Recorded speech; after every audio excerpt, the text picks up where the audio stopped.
Sir cess कर ली जाएगी sir, प्रपत्र 1 नोटिस हो चुका है सर, अगले महीने में सर इसी मंथ से सर डिस्पोजल होगा। इंतजार करते हैं क्या? नहीं सर, प्रपत्र 1 नोटिस हो सर, प्रपत्र 2 के बाद सर। चलिए, नहीं, जो महान व्यक्ति है उन्हीं को हम लोग पहले सेकंड नंबर बुलाइए। सोनबरसा है, नीचे से दूसरे बिहार के नंबर सभी पे। सीओ को गृह मंत्री विजय सिन्हा ने बुलाया। पटना जमकर लगाई फटकार। राजस्व एवं भूमि सुधार मंत्री विजय कुमार सिन्हा का रौद्र रूप सीओ, डीसीएलआर, एडीएम को हड़काया। आइए जानते हैं पूरी खबर क्या है। 18 दिसंबर गुरुवार को बिहार में राजस्व एवं भूमि सुधार विभाग की एक महत्वपूर्ण एक दिवसीय भूमि सुधार जन कल्याण कार्यशाला का आयोजन किया गया, जिसमें राज्य भर के सभी अपर समाहर्ता, उप समाहर्ता और अंचल अधिकारियों को आमंत्रित किया गया था। ये कार्यक्रम विभागीय कार्यप्रणाली, भूमि विवादों के समाधान और जनहित से जुड़ी सेवाओं की समीक्षा के उद्देश्य से आयोजित किया गया था। कार्यक्रम की शुरुआत विभाग के सचिव जय सिंह द्वारा की गई। अपने संबोधन में सचिव जय सिंह ने कहा कि पिछले 4-5 वर्षों में विभाग ने कई पुराने मिथकों को तोड़ा है। उन्होंने कहा कि लंबे समय तक लोगों के बीच ये धारणा बनी हुई थी कि पूरा राजस्व विभाग एक झोले से चलता है और गांव स्तर पर काम करने वाला राजस्व कर्मचारी ही इसका मुख्य कर्ता धर्ता होता है। विभाग ने इस सोच को बदलने का संकल्प लिया और राजस्व प्रशासन को पूरी तरह कंप्यूटर और डिजिटल व्यवस्था से जोड़ने का निर्णय किया। उन्होंने कहा कि आज ये बड़े गर्व का विषय है कि विभाग की अधिकांश सेवाएं ऑनलाइन हो चुकी हैं और आम लोगों को पारदर्शी व सुलभ तरीके से उपलब्ध कराई जा रही हैं। इसके बाद भूमि राजस्व मंत्री श्री विजय कुमार सिन्हा ने माइक संभालते हुए अधिकारियों से सीधा सवाल किया कि क्या किसी ने भूमि विवाद के मामलों में आपराधिक कानून प्रावधानों का अब तक उपयोग किया है। मंत्री के इस सवाल पर सभा में मौजूद किसी भी अधिकारी ने हाथ नहीं उठाया। इसके बाद उन्होंने पूछा कि क्या अधिकारियों को आपराधिक कानून प्रावधानों की जानकारी है, लेकिन इस पर भी कोई स्पष्ट जवाब नहीं मिला। इस स्थिति पर मंत्री ने नाराजगी जताई और कहा कि कानून की जानकारी के बिना भूमि विवादों का प्रभावी समाधान संभव नहीं है। इसके बाद मंत्री ने राज्य के सबसे खराब प्रदर्शन करने वाले अंचलों की रैंकिंग के आधार पर अधिकारियों को एक-एक कर खड़ा करना शुरू किया। सबसे पहले शाहपुर अंचल के अंचल अधिकारी को खड़ा किया गया।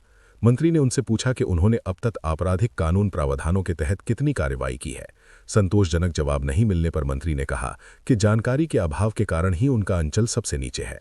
इस पर अंचल अधिकारी ने बताया कि उनकी शाहपुर में पोस्टिंग हुए अभी 2 महीने ही हुए हैं और वे दिसंबर महीने में लंबित मामलों को दुरुस्त करने का प्रयास करेंगे। इसके बाद सोनबरसा अंचल के अंचल अधिकारी को खड़ा किया गया, जिनका प्रदर्शन नीचे से दूसरे स्थान पर था। मंत्री ने परिमार्जन प्लस, म्यूटेशन, बसेरा और भूमापी जैसे सभी अभियानों में पिछड़ने पर सवाल किया। सोनबरसा के अंचल अधिकारी ने बताया कि उन्होंने पिछले शनिवार को ही कार्यभार संभाला है।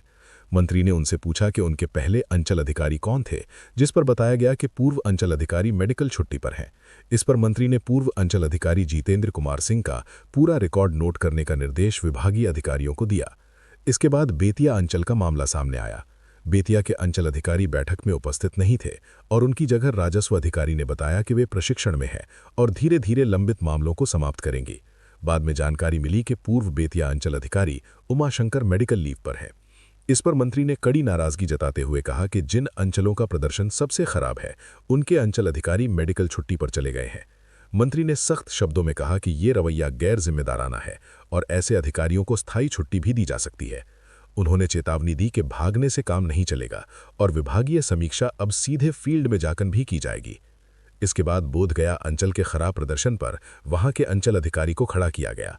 उन्होंने बताया कि चुनाव के दौरान उन्होंने बोधगया का प्रभार लिया है और उनसे पहले महेश कुमार अंचल अधिकारी थे। महेश कुमार के बिना सूचना बैठक से अनुपस्थित रहने पर मंत्री ने नाराज होकर कहा कि इस महत्वपूर्ण बैठक में बिना जानकारी के अनुपस्थित रहने वाले सभी अधिकारियों को स्पष्टीकरण जारी किया जाएगा और संबंधित जिलाधिकारी से भी पूछा जाएगा कि छुट्टी आवेदन कैसे स्वीकृत किया गया। नीचे से 5वें नंबर पर इस्माइलपुर अंचल का नाम आया। वहां के अंचल अधिकारी ने खराब प्रदर्शन का कारण बाढ़ को बताया और कहा कि अंचल कार्यालय में बाढ़ का पानी घुस जाने से काम प्रभावित हुआ। इस पर मंत्री ने सख्त लहजे में कहा कि बाढ़ के दौरान बाकी विभागों का काम बंद नहीं हुआ तो केवल अंचल कार्यालय का काम क्यों रुका। इस जवाब से असंतुष्ट होकर मंत्री ने इन सभी अंचल अधिकारियों से स्पष्टीकरण जारी करने का निर्देश दिया। मंत्री ने स्पष्ट कहा कि सभी को एक अवसर दिया जा रहा है, लेकिन यदि सुधार नहीं हुआ तो आगे सख्त कार्यवाही की जाएगी। उन्होंने ये भी कहा कि अगले चरण में अनुमंडल स्तर के डीसीएलआर से भी जवाब मांगा जाएगा कि वे अपने क्षेत्र के अंचलों की नियमित समीक्षा क्यों नहीं करते। यदि अधिकारी काम के योग्य नहीं है तो इसकी सूचना विभाग को दी जाए ताकि उचित निर्णय लिया जा सके। मंत्री ने भूमि मामलों में फर्जी दस्तावेज देने वालों के खिलाफ सख्त रुख अपनाने का निर्देश दिया। उन्होंने कहा कि ऐसे मामलों में शुरुआती जांच के बाद अंचल अधिकारी द्वारा सीधे एफआईआर दर्ज कराई जाए, जिससे आधे से अधिक मामले प्रारंभिक स्तर पर ही समाप्त हो जाएंगे और लोग फर्जी कागजात लगाने की हिम्मत नहीं करेंगे। अपने संबोधन के अंत में मंत्री ने कहा कि इस कार्यशाला का उद्देश्य अंचल से लेकर मुख्यालय तक सभी अधिकारियों के बीच संवाद स्थापित करना और जनता से जुड़े मामलों का समाधान निकालना है। उन्होंने कहा कि विभाग के मंत्री से लेकर अंचल अधिकारी तक सभी जनता के सेवक हैं और सभी का लक्ष्य जन समस्याओं का समय पर समाधान होना चाहिए। विभाग ने अंचल और जिला स्तर पर मूल्यांकन शुरू किया है और अच्छे कार्य करने वाले अधिकारियों को आगे प्रोत्साहित किया जाएगा।